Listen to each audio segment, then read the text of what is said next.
I used this strategy to increase my company's profits 13x in just a few months by scientifically adjusting my mix of sales, marketing, and advertising. And I'm going to share how I did it right now. I've also used it with businesses I've invested in and clients, from startups to mature $24 million companies.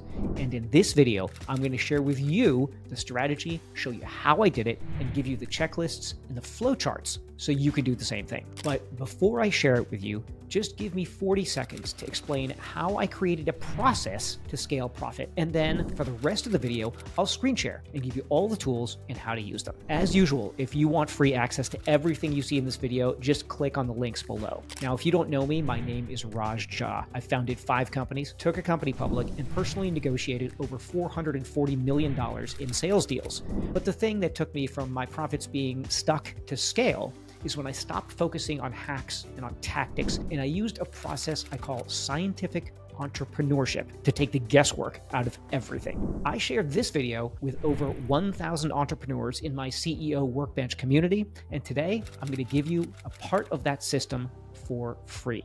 Let's talk about how to increase profit. And I used what you're going to see here today to increase the top line revenue of my business by 41x and increase the profit by 13x just by doing the 3 main things we're going to talk about today. And that is, first, what is the right mix of advertising, sales, and marketing? Because very often you're doing things in one area or another, or maybe you're munging them all together into one big blob.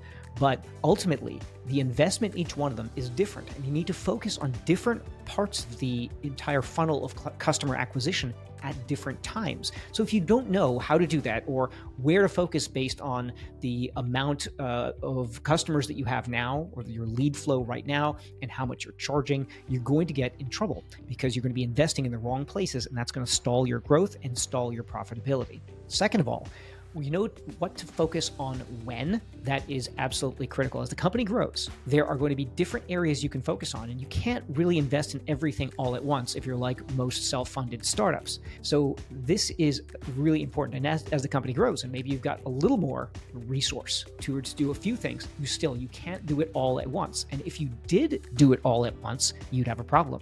And that is that you wouldn't necessarily know which thing you did made the difference. So we're going to talk a lot about how I do this very scientifically, but doing things in the right order so that you actually get results that you can count on is super critical. And finally, we're going to talk about the ideal price. So you have many choices about what you can charge, and you might have some preconceived notions about what you can charge and what the market is charging and what makes the most profit. But again, we're going to go through a scientific process where we'll know at the end of this what is the right process and the right price for you. And I'll go through a case study about how I did this in one of my businesses. So again, I've used this in my business, I've used it in business that I've invested in, and I've used it in client businesses who I've consulted with, and each time the same principles work. So let's dig right into how we do this. The first is, do you know the difference between advertising, marketing, and sales? Because they're 3 different things. They're 3 very distinct things. And sometimes, especially with the first 2, advertising and marketing, people tend to get them confused. But it's important to know your terms, because that way you know when you're investing in something, what you're doing. So first, advertising. Advertising is using media that you don't own in order to get people into your world. In other words, you could be going out and doing some paid media on Facebook. It's media you don't own, and you're getting people into your world, a world that you own, and that is marketing. And then marketing is getting someone interested enough in order to move them to the sales process, and the sales process is to take someone who's interested and getting them to pay. So if you think of these in stages, that's how you can separate them out and know where your investment needs to happen, because sometimes you'll have an advertising problem but not a sales problem, or vice versa. Maybe you've got great advertising and it's bringing in marketing, but you've got a sales problem because you're not converting it into money. So when you start to break this into pieces, then you start to see where your issues might be. So here's a few examples. I won't go over them in detail, but examples about each kind of stage here. So advertising, things like SEO, that's advertising. Why? Because it's not on a property that you own. SEO is on Google, so you're doing that. Or maybe you're doing YouTube SEO. Well, that's on YouTube. You don't own those media. Therefore, that is advertising. when it is in your world, like an email newsletter, your website, a webinar that you are hosting, that's in your world. You control that. And that's what we're going to call marketing. And then sales is dragging someone across the line, getting them to actually say, yeah, I really want what you are offering. And that will be maybe a sales rep on a sales call. Or if you are selling something lower ticket, maybe it's an order form on your web page. That can be something else. Or it could be a call center rep that's just taking inbound calls. Any one of those conversion points where you're turning someone from interested into a customer, that's the sales process. So now that we've defined that, you can kind of see it in your business. I want to introduce you to the concept of this map. Now, this map, I'm not going to go into detail here. I've got a complete training on it that you can get elsewhere in the CEO Workbench, but there you'll see exactly how everything flows together. Everything from understanding what your ideal client is to what strategies you can use to generating an opportunity pipeline. I just want you to know that this resource exists. You can get a copy of it in the CEO Workbench because this will help you map exactly how you need to do it. And you can just draw a line. This is exactly how I'm going to do it. And the flow chart goes from the top to the bottom, and then you can get smarter and then goes back up to the top again. Anyway, there's a separate resource for that. Just know this exists. It's really important when you're starting to tease out how does my customer acquisition function work. Having something like this is really going to shortcut you. So let's jump into step one, and that is, what is the right mix? What's the right mix of your marketing, your sales, and the advertising we're going to do just a little bit of, but mostly marketing and sales. So don't get this wrong. You'll always need both marketing and sales, but if you use the wrong mix, that's when you stall. So this is super critical. Just make sure that you get this right. I'll go over in detail how you can think about this and also how you could fall into a no man's land of pricing. So when you are choosing your right mix of where should I invest in marketing versus sales, I think of it like a teeter-totter, right? Like a seesaw. It's going to go up and down. And it's going to go up and down based on what your customer value is. And here's the reason why. If you have a low customer value, let's say that your customer is worth less than $500 to you, it's going to be really hard to invest a lot of individual selling resources. So you're going to lean more on this visual on the left side, which is going to be marketing heavy. If, on the other hand, you have something that's much more expensive, let's say it's more than $5,000 customer value, it now makes sense to put things more on the sales side of things, right? So you can invest in having sales reps to drag that prospect across the line.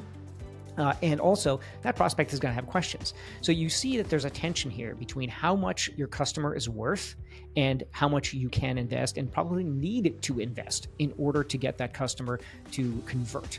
Now, I'm leaving aside something about, well, customer value. Does that mean the initial sale to that customer, or does that mean lifetime value? That's a legitimate question. So am I talking about if you're the first time you sell something, it's under $500, it goes on the left side. If it's over $5,000, it goes on the right side. No, I'm not saying that. You can think of it either in terms of first-time sale or total lifetime value of the customer. Now, the reason why you can think in these two ways is if you don't have a full-on system set up where you've got a back end where you're selling things over time, if you don't have a lot of money to invest in acquiring customers today who could pay off in the future, then you have to make short-term decisions. So if you don't really know your full value of a customer, or from a cash flow basis, you really just need to make the upfront work, then you're going to use the number that is the initial sale from the customer, because that's all you can afford to do. If you have a more mature business, like for instance in my e-commerce business, I know exactly how much someone's going to be worth over time, and I'm willing to go negative, as it were, on the front end because I know it's going to pay off later on. So then I would use the customer lifetime value because I've got enough cash in order to buy a customer today at a loss, knowing that I'll make money in the future. So whether or not you use the upfront cash number or whether you use the customer lifetime value, that's going to depend situationally on where you are in your finances and your maturity of understanding all of this. So if all of that was very confusing to you, just use the here's what I get on the first transaction number, because that's the easy one to start with. So let's say I'm going to go through both scenarios. If you had a low or a high customer value, here I call it LTV because I typically go offer lifetime value. But again, if you're just starting out, maybe you're just going for the front end purchase. So if you have a low customer lifetime value, let's say you're selling something for $150. that lower price point means a few things. Now, it's lower risk to the customer. A customer is much more likely to just go and put in their credit card for something for $150 than they would for $15,000. So they're more willing to buy something without talking to someone. Now, it doesn't mean you don't have to do any work. Your marketing still has to do its job. But frankly, they don't expect it most of the time, and you can't afford it. You can't afford for a $150 sale to staff a full-time sales rep on that. Again, for a front-end sale, if you're trying to make that work, that's not going to work staffing a sales rep on it. So what you're going to do is focus on marketing and focus on the self-service sales. You're driving people online or to phone orders, and the advertising and the marketing has to do the heavy lifting. So if you're in this situation, low customer LTV, you need to bias yourself towards marketing, advertising, and marketing. And the mix of advertising and marketing is going to depend, again, on what you can invest. So the marketing, when something gets in your world, you should really go to town on that. You have to make sure they understand the products and the benefits and how it's going to change their life. And that is going to make a huge difference. That's where you're going to get your biggest leverage. And then likewise in your advertising, you're bringing people into your world, and you might need to talk a little bit more generally in your advertising. For example, in your advertising, not just saying my product, my product, my product. Instead, you're touching on the pain points, but how their life could be improved, and you can remove pain from them. Whatever their pain you're experiencing, whatever your offering solves, that goes into your advertising. And your advertising is very general, and it gets more and more specific as you get into the marketing. So that's with a low customer LTV. Now, what if you have a high customer LTV, a high lifetime value of a customer? Now, the higher price point usually means the opposite of what we talked about before, which is your prospect might need to speak to someone to feel comfortable to make the purchase. So that could be a sales rep, right? And it could be sell by chat. You could be using a chat platform. You could be texting people. You could have a sales rep on the phone. There's many ways of doing that. But the point is they probably need to talk to somebody. There probably is more objection handling because, again, they're thinking, well, I'm spending some large amount of money. I'm spending $15,000, $20,000. I'm not just going to punch in my credit card and just go ahead and go with that. I really need to talk to somebody. Now, there are some instances where this may not be true, but this is the 90-something%, the 95% case is it's true. They need to talk to somebody. There are, of course, some edge cases in which there are large purchases that get done in different ways, particularly in a B2B context. But by and large, you're going to need to invest in sales, but you can afford it because you've got customer LTV that's high enough and you can build your margins in order to do that. So now we're seeing at the other end of this teeter-totter, this seesaw, that it's more sales heavy. And you can't assume that marketing does its job. You still need to do marketing. And the marketing is going to be doing a lot of the same heavy lifting at the beginning, but it's going to transition people in a different way. Instead of marketing in the prior instance, the marketing was transitioning people into an online sale, right? Drive them to a web form. Here, the marketing is overcoming objections and getting them on a sales call. So the goal of the marketing is to get them on a sales presentation, a sales call, and then it's to get them there in a state where they have already seen case studies. They've already had some of their objections handled. So you're not having your sales team, or you, if you're doing the sales, handling all of that yourself. Because the more you can do in the marketing, the easier the sales job is. So you still will do marketing, but it's sales heavy, and you're going to need to concentrate on that sales mechanism a lot more. Then we have the messy middle. This is kind of a no man's land between marketing heavy and sales heavy. And to be honest, it is really hard to make this work. So I've seen a lot of companies and hundreds. I've worked on well over 750 strategic plans and looked at the finances, and in every single case, these were the harder ones to make work when you're trying to actually scale and you're actually trying to grow the company.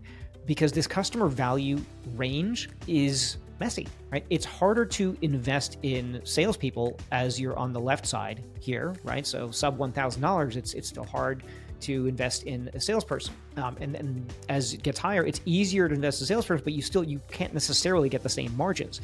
So am I saying that it's impossible to make it work with a customer lifetime value in this range? No, I'm not saying that. I'm just saying that it's typically harder. And when you're thinking about scale, we want to think about simplifying things. And when we're simplifying things, we want to see how much can we do either on one side or on the other, because it's going to make it really easy. I need to focus more on sales. I need to focus more on marketing.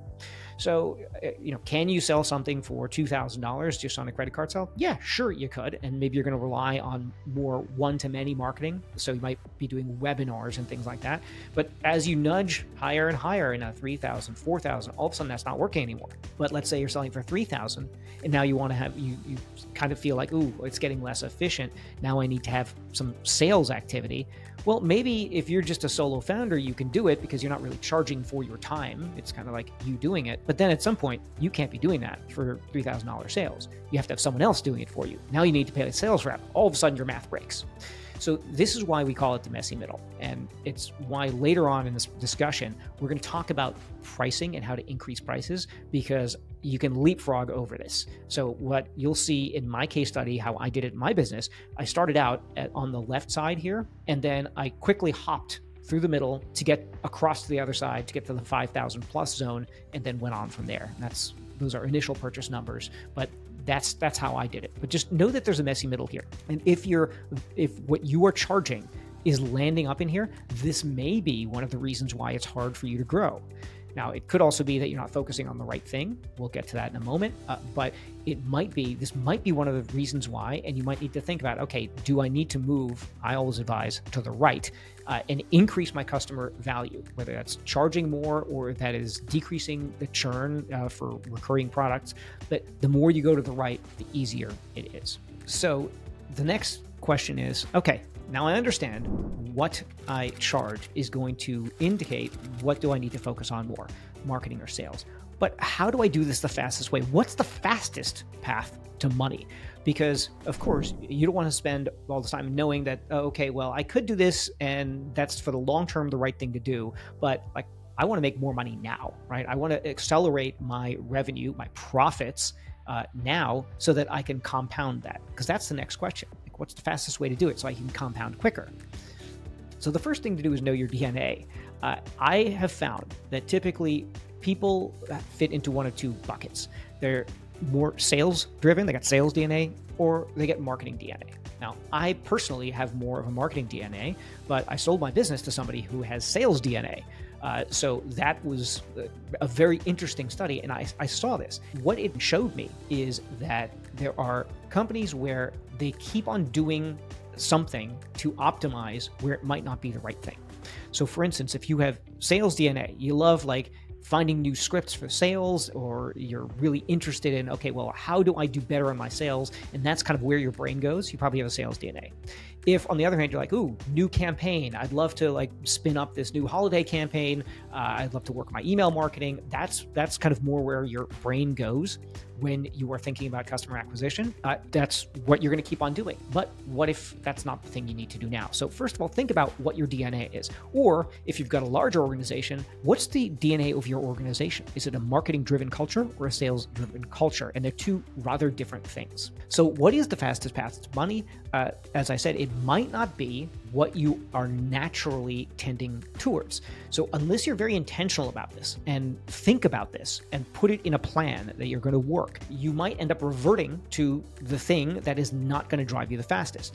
You really need to work on the levers that are closest to the money, and you don't want your own natural inclination taking you away from that. So that's why I'm stressing this point. So you really need to make sure that your efforts align with where you need to be on that teeter-totter, right? You don't want to be doing the thing that is natural for you when that's not the thing that the business needs now. So I'm going to give you a couple of rules of thumb. These numbers are my numbers that I've used with a bunch of companies. They work well for me. Your numbers may be different, but they will be very helpful to understand this.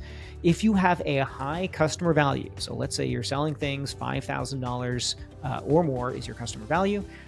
If you have less than 10 sales per month, then focus on marketing because you need more at-bats. Okay, at this point, you've got a high customer value. You've got something that's worth $5,000, but you're not actually closing that many deals. You probably don't have enough leads. Now, that's not to say on all cases, but you probably don't have enough leads. And the issue is if you work on sales, like you work on your sales scripting, because you got sales DNA, and you're getting less than 10 sales per month, you might not have enough data. Like you make a change and you might not know if the change actually works because don't have enough flowing through the pipe. So did this change actually result in more money, or is it just the natural fluctuation of things? So this is how we're getting to the whole scientific basis for this, the scientific entrepreneurship basis of it. It's having enough data to know that a change that you're making is actually resulting in the business outcome that you want.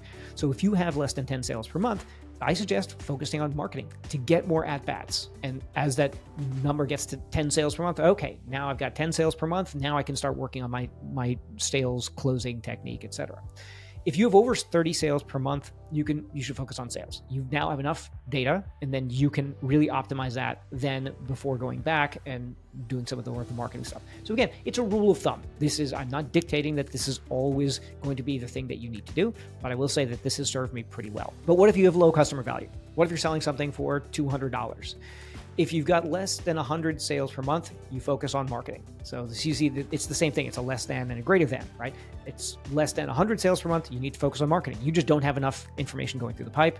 You just need more at-bats. So focus earlier in your funnel, get more people through the funnel. And then once they get to the sales point and you're getting more than 1,000 sales per month, you've got to focus on sales. Now, you'll notice that there's a big spread here. I've got between 10 and 30 and between 100 and 1,000. What do you do if you're between those numbers? Well, the answer is you figure it out.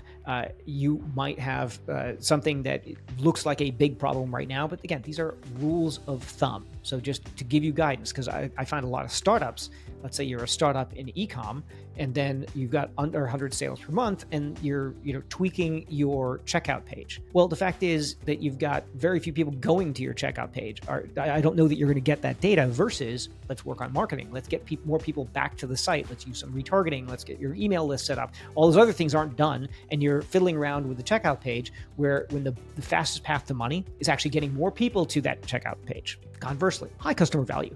If you were doing a high customer value sale and you're getting very few sales per month and then you're tweaking your sales script, it's like, okay, well, you might get an incremental sale or two, but what if you worked on your marketing? And then you get a lot more people at bats there to the sales presentation, and then you get enough that you can actually make a change and see that change flow through to much bigger dollars. So that's how I think about these rules of thumb here. So now let's transition to the third and very important thing, extreme profits, aka get paid a crap ton more. This is the step that is going to let you get paid a lot more for what you're doing right now. And I'm going to do this in the form of a case study. All right. I did this. I increased my prices in the last business that I sold, which was a marketing agency. I increased my prices by 41x. I'll take you through exactly how I did this. 41x. And the net result on profits to me that I took home was a 13x increase in profits. And this was over the period of about 2 years. So it did take a little while, but hey, 2 years, 13x, that sounds pretty good, right? And I've used this exact methodology in various flavors with a bunch of different companies.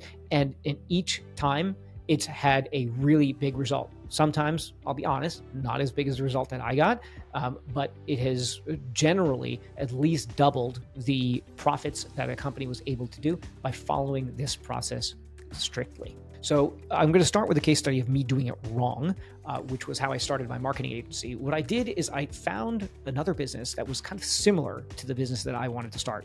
Oh, okay. My marketing agency was in the legal area, so marketing for law firms. And I'd found someone doing marketing. It happened to be marketing for dentists. I'm like, oh, professional practice, similar. They're charging about $599 a month. I will charge the same thing. I will do the same thing, different market. And, I think that should be great, right? I've got a model that I know is already working. I know this guy's doing a healthy 7 figures in business. I know he's increasing all the time. So I'll do the same thing. And I got my first few clients, did great results for the clients, and it should work. And it didn't. So my client list was not growing. I was unprofitable. I was losing money. And I learned from this that you can't just imitate your way to success. So whether it is you trying to take a template of someone else's business that you've seen, maybe you saw a YouTube video, maybe you saw a presentation, or maybe you've got someone's quote proven system to do something, or you read an article and you say, I'm going to do that. You cannot imitate your way to success. You really can't. You have to understand what are the drivers that are going to actually make a difference here. And that's why this process is really powerful that I'm going to go through here. It's because you're actually going to learn. You're going to be equipped with something that you can use for the rest of your life, right? For the rest of your business career, you're going to know, how do I make a decision and how do I make sure it's the right decision? Imagine that ambiguity being gone. Like, oh crap, I don't know what to do next. This is going to be the solution to that. So this is a fundamental skill, and it's going to really make you feel so much more confident in everything you do if you follow the process. So in the next slide, you are going to see the process of scientific entrepreneurship. Now, I don't want to go too much into the weeds here. I do have other presentations that go into the weeds of how to go through this process. So I'm not going to go through every single step here. There is another video which has got all of that in there. But here, I just want to introduce you to the concept and show you the results of going through that. And so you could apply that to your pricing. So just get the big picture for now. And you just know that this has worked for thousands of businesses. It is a process, and just know that you can get it. Because the important thing is we've gone through the fact that you have to get the right mix, and then we've gone through all of the aspects that you're going to need to know to actually increase your profits a bunch. And this is the process part. So just know that it works, and you can go to the other video. There'll be a link to it below this one, and you can go to that video and understand more about how to implement this. So the scientific entrepreneurship process is about 3 stages. We're going to evaluate what should we try. Then we're going to run an experiment and get information about what works and what doesn't. And then we're going to roll out, at the 3rd stage, elevate, we're going to roll that out to the entire system. So that's the 3-part process. So what I did, I was starting at $599 a month, and I was failing. So I evaluated, well, what do I want to try? Well, in this case, it's pricing, right? That was the obvious thing for me. And then my experiment that I ran was I'm going to test $599 a month versus $1,500 a month. So that was the experiment that I ran, and I designed the experiment. And again, beyond the scope of this video, but there's a process for designing experiments so that I can do a test and I know I'm going to be confident in the result. That's these words you see: directional, statistical, and revenue. There's a process for picking the right kind of test. And I tested these 2 price points. And then I found out, well, hey, wait a minute. I can charge $1,500 and I'm not actually closing any fewer sales, right? I'm actually closing more sales. So I ran this. And then I was like, what if I increase it again? So I'm at $1,500. What if I go to $2,500? And I did the same process, and that's profitable too.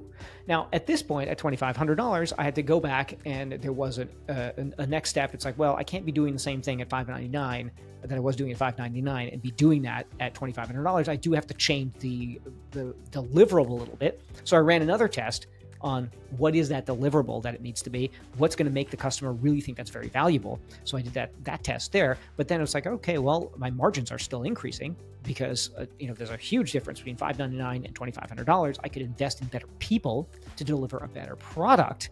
So I ran that experiment, and that showed me how to do that. So now I'm closing at $2,500 at the same rate that I was closing at $599, and my margins are way better.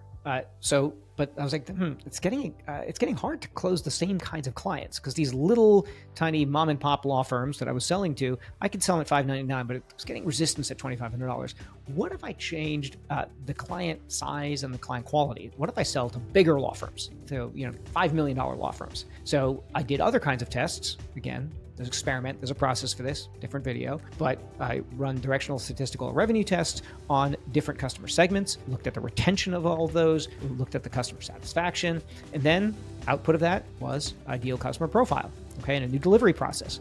So I ran that. I was like, okay, so now I'm charging $2,500 a month versus $599. I'm making a lot more money, and now I know who the customer is who's going to really want this at the next higher price point. So then I jump to the next higher price point, and I repeat. And so I go from $599, $1,500, this is per month, $2,500, $5,000, and now you remember that teeter-totter? Now I've crossed the line into the upfront money I'm getting is over $5,000. I went to $7,500, and then I kept on going until we got to $25,000 per month per client. Now you can see that is a 41 times increase in our monthly recurring revenue per customer. Revenue increase about 13.3 times. So obviously the product the deliverable got more expensive and complicated. So it wasn't exactly 41x in the amount you charge and 41x in the amount you earn. You do have to invest in making a better and better and better deliverable, but that's pretty good. My margins increased 35%. So clearly, from a profitability perspective, this was night and day because I ran it through a scientific process. So this isn't just raise prices.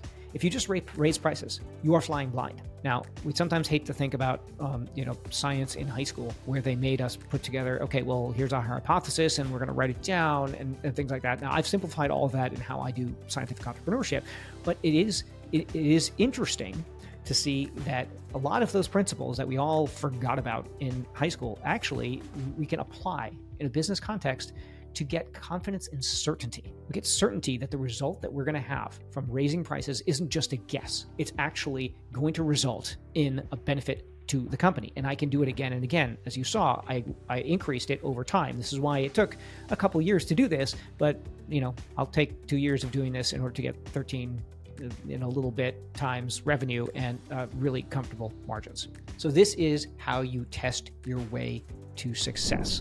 So hopefully in this entire process, you've learned what to focus on and why it's important that you focus on the thing that's the biggest lever. And then also at the same time, how to adjust your price to get out of the no man's land and make sure that you're increasing prices as much as possible. You can test your way to success. If you want to learn more about that, there are separate videos on that about this scientific entrepreneurship process. If you want all the resources from this video, you'll find them below, but also not only can you get access to the map, but you'll also be able to get access to scientific entrepreneurship, how you can actually grow business like a science. For more on that, I've got an entire video. It's over here. Check that one out next.